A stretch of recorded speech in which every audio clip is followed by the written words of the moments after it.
¿Necesita usted presentación? Y por supuesto que no. Es el doctor Pablo Cólica. Hola Pablo, ¿cómo estás? Bien, bien, ¿cómo estamos? La nota anterior me olvidé decirte que te puse en el lugar del acusado, acá donde se sientan a contarte sus padeceres. Pero y dentro... Es cómodo. No se me duerma. Pablo, yo te dejé pendiente la nota anterior. Sí. ¿Cómo hago yo para darme cuenta si efectivamente estoy estresado? Como aquel que dice que tiene gastritis y nunca fue el gastroenterólogo, por lo tanto puede tener una dispepsia, puede tener lo que sea, pero que no es gastritis.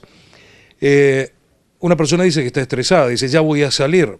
¿Me puedo dar cuenta yo de que estoy estresado? ¿O es mi entorno que me va a decir, che, anda un especialista porque algo te pasa? Bueno, vamos a dividir un poco las cosas, ¿no? Es decir, uno debería darse cuenta.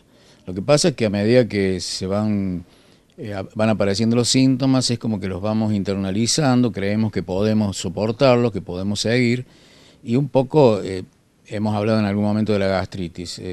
Es notable la cantidad de pacientes o de personas que vos charlando te cuentan determinadas cosas que le están pasando y uno les pregunta, pero ¿y no tiene gastritis o síntomas de gastritis? Ah, sí, gastritis tengo. Hace como 2 años que tomo un medicamento X, ¿no es cierto?, para la gastritis, muy popular. Inhibidor de la bomba de protones, Exacto, dicen ustedes. Entonces, tomo medicación, pero ya lo dice como que la gastritis fuera un problema normal, como que ya forma parte de su vida normal. Entonces, bueno, estas son las cosas que nos deben hacer pensar que algo no funciona, ¿no es cierto? En general, la mayor parte de las situaciones de estrés que se ven hoy tienen que ver con lo laboral, tienen que ver con situaciones que tienen que ver más que nada con las formas de trabajo, con las presiones en el trabajo, etcétera. Y eso ha desplazado lo que tradicionalmente decíamos hace años atrás, de que el estrés venía en principio por divorcios, por pérdidas familiares, etc. Todo eso lo produce, pero hoy por hoy la gran patología producida por enfermedades por estrés tiene que ver mucho con el estrés laboral. Y en ese caso los síntomas al principio son más bien de tipo psicoemocional. Es un agotamiento, un cansancio, una falta de ganas, el no querer ir más a trabajar a ese lugar, el sentirse permanentemente con ideas de dejar el trabajo, el sentirse frustrado. En fin, es todo un cuadro que se llama burnout. Bueno, lo notable es que toda esta sintomatología fue descrita hace ya muchos años, hace 40 y pico de años, por un médico suizo en Estados Unidos, que detectó todos sus síntomas en profesionales de la salud, que trabajaban específicamente en un hospital determinado. Él describió ese síndrome de burnout y siempre se dijo desde ahí en adelante que los primeros en no reconocer los síntomas eran quienes lo padecían. Entre ellos, por supuesto, quienes van en la punta son los médicos, o somos los propios médicos. Somos los que menos reconocemos los síntomas de lo que nos pasa. Y esto hace también que haya una cierta negación de parte de los médicos de la existencia de esta enfermedad, ¿no es cierto? Si esto pasa con los médicos, veamos lo que puede pasar con otras personas.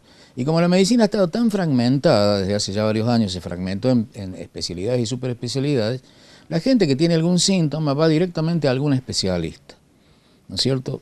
Yo no digo que esté mal, pero lo que sucede es que en general, con los sistemas de salud que hay hoy dando vueltas, el especialista ese le va a dedicar 10 minutos generalmente, como máximo, porque no puede dedicarle más tiempo, y le va a dar una medicación para el síntoma.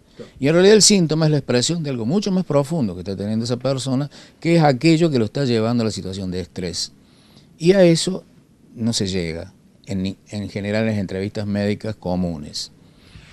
Que la camionera le meta una multa por la luz apagada está bien, pero lo que pasa es que si hay 2 puestos, le van a volver a meter la multa a esto de la gradualidad. ¿Qué tiene que ver con respecto a lo tuyo?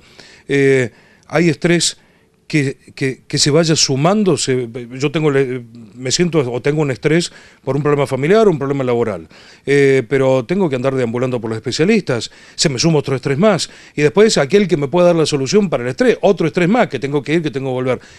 ¿Se va agrandando esto o el estrés es uno solo? No, el estrés siempre es el mismo. Siempre tenemos que encontrar... Lo que vos dices, hay una cuestión de orden psicosocial hoy que nos coloca a casi todos o a la mayor parte de las personas en una situación como de estrés permanente. La hostilidad, la irritabilidad que se está viviendo, ¿no es cierto? No quiero ahondar sobre eso, pero en general la sociedad está estresada. Esto no sucede quizás en este momento particularmente acá, pero en realidad está pasando en casi todos los países occidentales. Entonces estamos partiendo de la base que ya tenemos nuestro sistema de estrés funcionando. Cuando ocurre algún hecho que sea específico y que nos afecta de manera importante, sobre todo si no lo podemos resolver, naturalmente mucho más rápido nos van a aparecer los síntomas y los problemas que puede acarrear el estrés. La graduación es, la graduación es muy relativa y tiene que ver con cada uno. Siempre estas cosas hay que considerar que estamos hablando de lo que le pasa a las personas y no de una cuestión, una enfermedad general, digamos. Tenemos que tener en claro que el estrés es lo que a las personas nos permite soportar determinadas situaciones y que en algunos casos nosotros no tenemos capacidad para soportarlas. Eso es muy variable de persona a persona. Hay quienes son más vulnerables, quienes son menos vulnerables, ¿no es cierto? Y esto hace que sea difícil poner una gradación, pero podemos establecer cosas que son bastante dramáticas que están ocurriendo hoy. Si una persona tiene un trastorno coronario, por ejemplo, que no lo está poniendo en riesgo inmediato, por ejemplo una placa de ateroma en una coronaria que le está obstruyendo, digamos, un 40%, que consideramos hasta no hace mucho que eran prácticamente, diríamos, placas normales, para decirlo de alguna manera, que permitían un flujo coronario suficiente.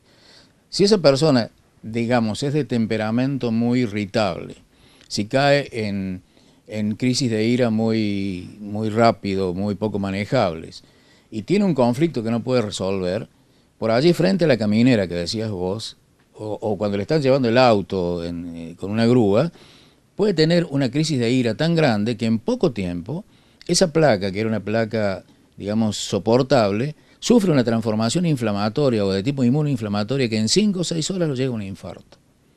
En 5 o 6 horas se le está rompiendo una placa que teóricamente no era peligrosa, con una reacción de ira frente a una situación que le desencadena un estrés tan grande porque ya está previamente con un estado de estrés de orden psicosocial al cual está sometido diariamente. Entonces, la gradación acá es relativa y de acuerdo a cada persona, al temperamento, a la personalidad, etcétera, ¿no? Volvemos al burnout, porque yo para el tema de cañerías no existe destapa cañerías, salvo pasar el fideo, como dicen los especialistas, y poner los estén con droga para liberar eso. Pero hablabas del burnout hace un rato. Me lo produce el trabajo, pero no puedo dejar de trabajar. Entonces, no tengo solución para ese estrés. Bueno, hay que ver, dentro del trabajo hay que ver qué es lo que más lo produce, ¿no es cierto? Si es el trabajo en sí mismo, si son las condiciones de trabajo, si son los horarios de trabajo, si es la presión a que nos someten, si es hostigamiento o acoso en el trabajo. En fin, hay muchas variables.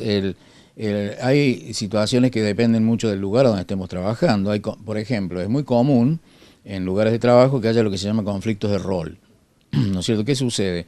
Una persona es la que sabe lo que sucede allá adentro, cómo son las soluciones de los problemas que se pueden presentar, etcétera. Pero resulta que el funcionario que está de director de ese lugar es un funcionario que llegó por una cuestión política, en cualquier orden, ¿no? De cualquier orden, aún en empresas privadas, y no está preparado para eso, pero llegó. Entonces, cuando en esa empresa sucede eso, generalmente, empresa, repartición pública, lo que fue, empieza a haber un conflicto de rol. La gente, en lugar de dirigirse al funcionario, se va a dirigir al que sabe, a preguntarle, a consultar, etc. Entonces comienza una lucha en contra de esa persona que quizás sea el más capaz de todos, pero resulta ser que los estamentos superiores no quieren que esa persona siga allí porque en realidad está demostrando que debería estar ocupando el cargo que los otros ocupan. Esto que es un ejemplo nada más, ¿no es cierto?, de cómo en cualquier organización puede haber situaciones que producen estrés independientemente del trabajo, que no tienen que ver con el trabajo en sí mismo. La persona puede ser competente y estar muy satisfecha con lo que él sabe y lo que él hace, pero el problema de la organización es lo que lo lleva a que se estrese. Luego seguir dialogando en el próximo programa, Pablo. Muchas gracias. Bueno, con todo